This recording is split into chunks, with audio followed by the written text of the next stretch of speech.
आखिर क्या हुआ कि नेपाल की सड़कों पर लगभग 1 घंटे तक टहलते रहे हम लोग और फिर आगे पहुंचते हैं और हो जाता है हम लोगों के साथ प्रैंक किसी दूसरे के शादी में पहुंच जाते हैं। हेलो दोस्तों, अस्सलाम वालेकुम। मेरा नाम है उसैद, मैं जिला सिद्धार्थनगर उत्तर प्रदेश का रहने वाला हूं। तो दोस्तों आज जाना होता है बारात। सुबह सुबह नहा धो के रेडी होकर गाड़ी में पहुंच जाते हैं बारात के लिए और निकल जाते हैं इतने सारे लोग एक ही गाड़ी में बारात के लिए। सफर थोड़ा लंबा होता है इसलिए जल्दी निकलते हैं और नेपाल भी जाना होता है, इसलिए बाहर के व्यू को एंजॉय करते हुए पहुंच जाते हैं हम सीधा बालगंगा बैराज नदी पे, जो कि हमारे सोहरतगढ़ में पड़ता है और काफी खूबसूरत व्यू था।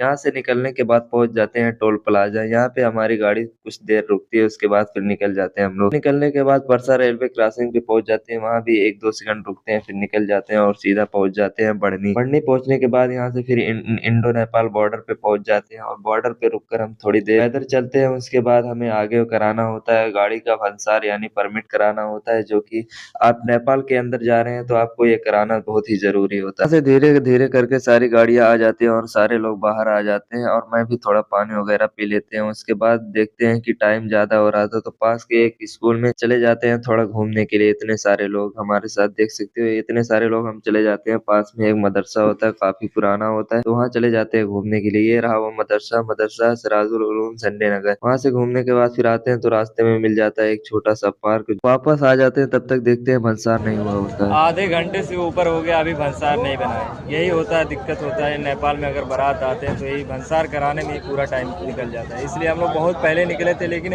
अभी देख सकते हो कितना भीड़ है यहाँ पे, अभी भी भंसार नहीं हुआ भाई। यहाँ से थोड़ी देर और वेट करने के बाद फाइनली भंसार हो जाता है। यही कागज़ बनवाना पड़ता है, जिसे भंसार बोलते हैं और इंग्लिश में बोल सकते हैं इसको परमिट। ठीक है, लगभग 1 घंटे के मेहनत और मशक्क़त के बाद जाकर बना। अभी हम लोग निकलने वाले हैं थोड़ी देर में।